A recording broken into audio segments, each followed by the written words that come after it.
Greetings, podcast listeners. In this episode, we'll be summarising the extent of totalitarianism in Italy. Did Mussolini succeed in making Italy a totalitarian state? Just a notice in advance, this episode does not have a specific page on my website, simply because it is a summary episode.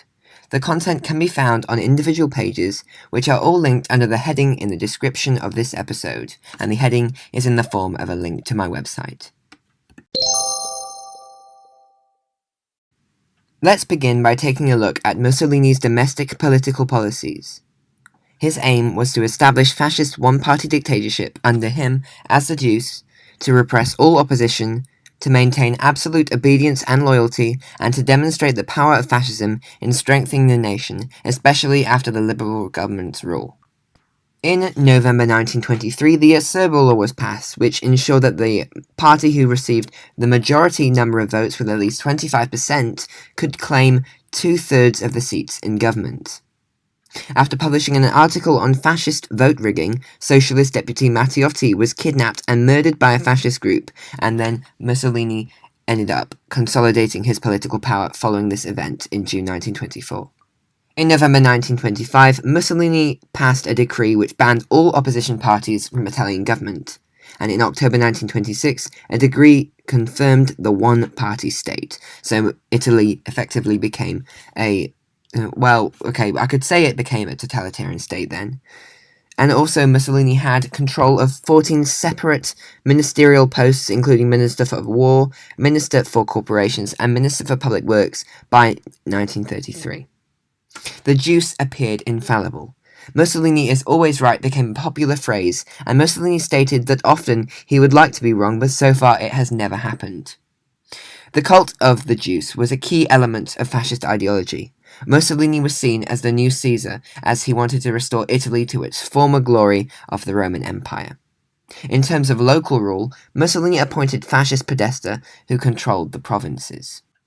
I'd say that possibly the most significant political policy would be the Acerbo Law, as it ensured that the party who achieved the majority of the votes would claim two-thirds of the seats in parliament, and because Mussolini was able to rig the votes and he was actually able to receive a large number of votes for the fascist party by democratic means, then it was pretty much a success. That was the most successful part for him.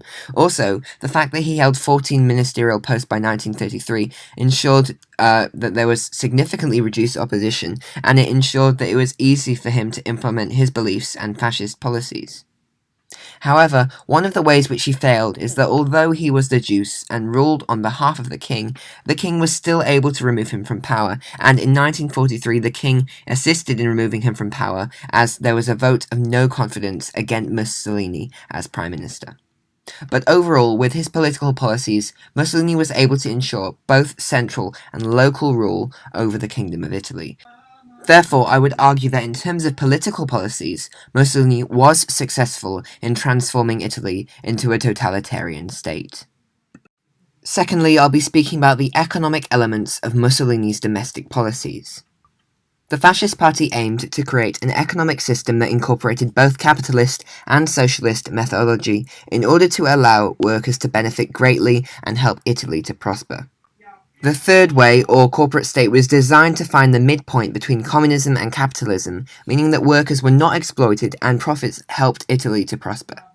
Meanwhile, they also aimed to have complete fascist control over businesses through the use of trade unions, to provide the economic base for the military might, and to achieve autarky and make Italy self-efficient, and not only just by relying on trade to improve the economy. You could argue that the fascists improved the lives of workers. The OND, the National After-Work Club, provided leisure facilities for workers, but the main purpose was to spread fascist ideology to them through the propaganda on radio. By 1936, it is estimated that 80% of salaried workers were a member of the organizations, but a lot of them were actually forced to join. Overall, let's consider the extent of the successes regarding Mussolini's economic policies. Firstly, Italy succeeded as they were able to cope with the Great Depression very well when compared to other European nations. However, Mussolini failed overall. Firstly, he did not achieve his aim of creating a self-sufficient state, as many of his battles in the 1920s, which were supposed to achieve this, failed, quite miserably might I add. Also, the corporate system was advertised as benefiting workers, but it was largely in favour of employers, with bribes given to fascist party members to ensure that certain businesses and sectors prospered, and not Italy as a whole. Also, the Verdoni Pact of 1925 contrasted with this aim, as it abolished non-fascist trade unions and the right to strike in order to ensure control of the workers and maximize production and profitability, and to prevent socialist uprisings. So this was all over instead of working to find and achieve the rights of workers. Onto the social aspects of Mussolini's policies. While Mussolini's main aim was to ensure absolute obedience and loyalty, other aims were to spread fascism via propaganda and indoctrination, create a cult of personality surrounding Mussolini, and other restrictive policies such as keeping women at home to have children and take care of the families. Let's go through a few social policies. The OND provided leisure facilities for workers where they listened to fascist ideology on the radio. In 1937, the Ministry of Popular Culture was established, and radio broadcasting was state-controlled, with Cinecittà, the Italian Hollywood, becoming under fascist control and actually producing a lot of fascist movies and propaganda. Mussolini himself developed many talents by obtaining his flying license, skiing, reading literature, and leaving his office on overnight to make it seem like he worked hard for Italy. So Mussolini was really seen as a heroic leader because it looked like he worked really hard for Italy and was so dedicated, and the fact that he participated and had so many talents just made him look like the idyllic leader. Teachers and other public servants were also expected to join the fascist party and swear an oath of loyalty to Mussolini in order to keep their jobs. So this is kind of the way that he controlled the society of Italy. He controlled them through their jobs, and he controlled them through their personal lives.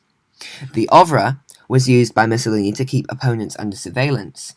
They performed an estimated 20,000 visits, searches, and arrests a week, and this is not just for political opponents. He also went into residencies of suspected people that were against the fascists.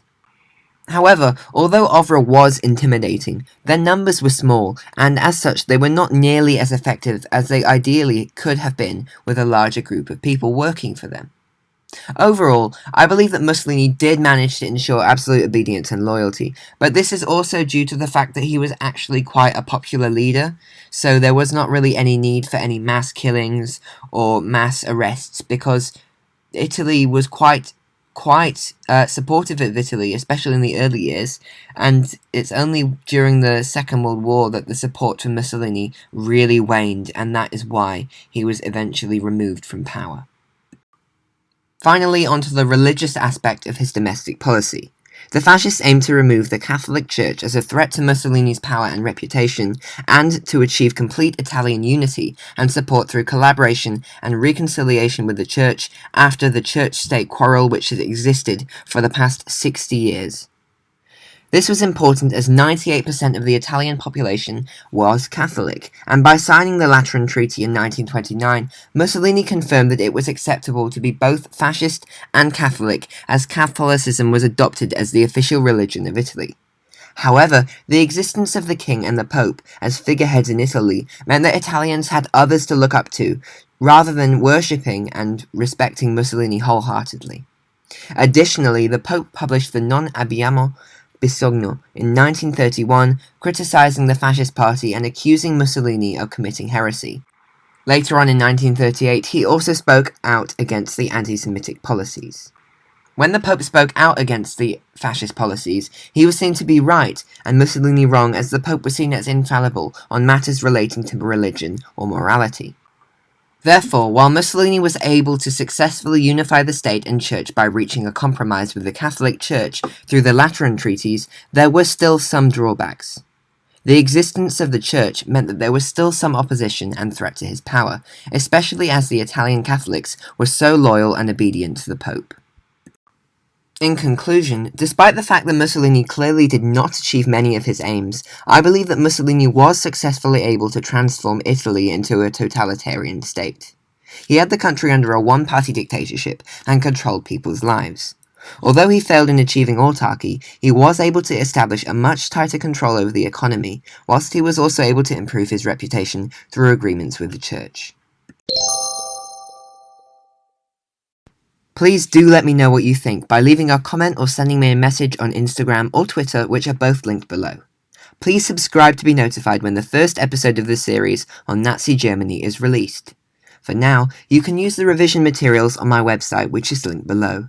There is also a Google form link below where you can leave me valuable feedback on how to improve my podcast and your listening experience. This is the end of the episode. Thank you very much for listening to my podcast.